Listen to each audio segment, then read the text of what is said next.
ಎಲ್ರಿಗೂ ಗೂಢಾಚಾರಿ ಕಾರ್ಯಕ್ರಮಕ್ಕೆ ಸ್ವಾಗತ. ಈಗ ನಾನು ಹೇಳಕ್ ಹೊರಟಿರೋದು ಒಬ್ಬ ಸೈಕೋ ಕಿಲ್ಲರ್ನ, ಒಬ್ಬ ವಿಕೃತ ಮನುಷ್ಯನ ಒಂದು ಕಥೆಯನ್ನ. ಈ ಬೆಂಗಳೂರಿನಲ್ಲಿ ಅಥವಾ ಈ ಕರ್ನಾಟಕದಲ್ಲಿ ಇದೇ ಮೊದಲಿಗೆ, ಅಂದರೆ ಈ ವರ್ಷದ ಇದೇ ಮೊದಲನೇ ಕೇಸ್ ಅಂತ ಹೇಳ್ಬೋದು. ಎಂಥ ಭಯಾನಕವಾಗಿ, ಎಂಥ ವಿಚಿತ್ರವಾಗಿ, ಎಂಥ ವಿಕೃತವಾಗಿ ಸಾಯಿಸಿದ್ದಾನೆ ಅಂದರೆ ನೀವು ಎಂದೂ ಊಹಿಸಕ್ಕಾಗೋದಿಲ್ಲ. ಆತ ಮಾಡಿದಾದರೂ ಏನು ಗೊತ್ತಾ, ಒಂದು ತಿಪ್ಪೆಗುಂಡಿಯಲ್ಲಿ ನಾಯಿ ಮಾಂಸ ಅಂದ್ಕೊಂಡಿದ್ದಂತಹ ಒಂದು 400 ಪೀಸ್ಗಳನ್ನು ಪೊಲೀಸರು ತಗೊಂಡೋಗಿ ಇನ್ವೆಸ್ಟಿಗೇಟ್ ಮಾಡ್ತಾರೆ. ಆಗ ಗೊತ್ತಾಗುತ್ತೆ ಅದು ಒಬ್ಬ ಮನುಷ್ಯನ ದೇಹ ಅಂತ. ನೋಡಿ, 400 ಪೀಸ್ಗಳನ್ನು ಮಾಡಿ ತಿಪ್ಪೆಗುಂಡಿಯಲ್ಲಿ ಗುಡ್ಡೆ ಮಾಂಸದ ರೀತಿ ಬಿಸಾಕಿದ್ದಾನೆ ಈ ವಿಕೃತ ಮನುಷ್ಯ. ಕೊಲೆ ಮಾಡಿರೋದು ನೋಡ್ರೆ ಗೊತ್ತಾಗ್ತದೆ ಇದು ಯಾವುದೋ ನಾರ್ಮಲ್ ಮರ್ಡರ್ ಅಲ್ಲ ಅಂತ. ಯಾವುದೋ ಪ್ರಾಪರ್ಟಿಗೋಸ್ಕರನೋ, ಯಾವುದೋ ದ್ವೇಷಕ್ಕೋಸ್ಕರನೋ, ಹಾಗೋ ಯಾವುದೋ ಪ್ರೀತಿಗೋಸ್ಕರನೋ ಮಾಡಿರೋ ಕೊಲೆ ಅಲ್ಲ. ಇದು ಯಾರೋ ಒಬ್ಬ ಸೈಕೋಪಾತ್, ಯಾವುದೋ ಒಬ್ಬ ವಿಕೃತ ಮನುಷ್ಯ ಅವನ ಒಂದು ಆಸೆ ತಿಳ್ಸ್ಕೊಳ್ಳೋದಕ್ಕೆ ಈ ಕೊಲೆ ಮಾಡಿದ್ದಾನೆ. ಯಾಕೆ ನಾನು ಇದನ್ನ ಒಬ್ಬ ನಾರ್ಮಲ್ ವ್ಯಕ್ತಿ ಕೊಲೆ ಮಾಡಿದ್ದೇನೆ ಅಂತ ಹೇಳ್ತಾ ಇಲ್ಲ ಅಂದರೆ, ಪೊಲೀಸ್ ಇನ್ವೆಸ್ಟಿಗೇಟ್ ಮಾಡಿ ಹೇಳ್ತಾ ಇದ್ದಾರೆ ಆ ಮನುಷ್ಯನ, ಅಂದರೆ ಪೀಸ್ ಮಾಡಿದರ ಮನುಷ್ಯನಲ್ಲಿ ಒಂದೇ ಒಂದು ಚರ್ಮ ಇಲ್ಲ ಅಂತ.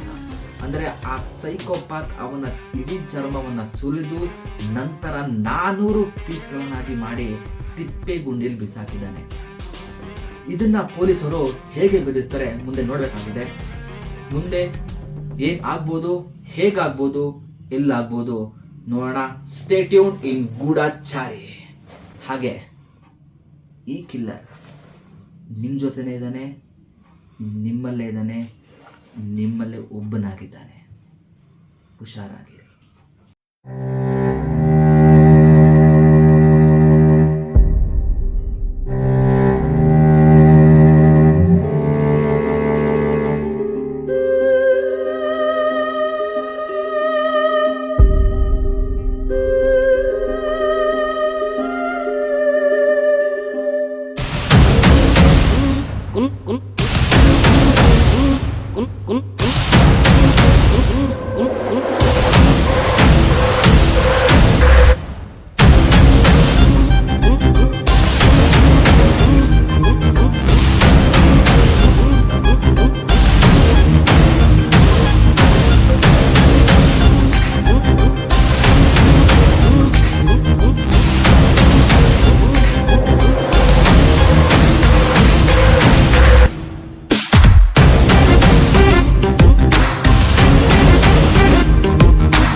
ಮನುಷ್ಯನ, ಅಂದ್ರೆ ಪೀಸ್ ಮಾಡಿದರ ಮನುಷ್ಯನಲ್ಲಿ ಒಂದೇ ಒಂದು ಚರ್ಮ ಇಲ್ಲ ಅಂತ. ಅಂದ್ರೆ ಆ ಸೈಕೋಪಾತ್ ಅವನ ಇಡೀ ಚರ್ಮವನ್ನ ಸುಲಿದು ನಂತರ 400 ಪೀಸ್ಗಳನ್ನಾಗಿ ಮಾಡಿ ತಿಪ್ಪೆಗುಂಡಿಯಲ್ಲಿ ಬಿಸಾಕಿದ್ದಾನೆ. ಇದನ್ನ ಪೊಲೀಸರು ಹೇಗೆ ಬೆದರಿಸ್ತಾರೆ ಮುಂದೆ ನೋಡ್ಬೇಕಾಗಿದೆ. ಮುಂದೆ ಏನ್ ಆಗ್ಬೋದು, ಹೇಗಾಗ್ಬೋದು, ಎಲ್ಲಾಗ್ಬೋದು ನೋಡೋಣ. Stay tune in Goodachari. ಹಾಗೆ ಈ ಕಿಲ್ಲರ್ ನಿಮ್ಮ ಜೊತೆನೇ ಇದ್ದಾನೆ, ನಿಮ್ಮಲ್ಲೇ ಇದ್ದಾನೆ, ನಿಮ್ಮಲ್ಲೇ ಒಬ್ಬನಾಗಿದ್ದಾನೆ.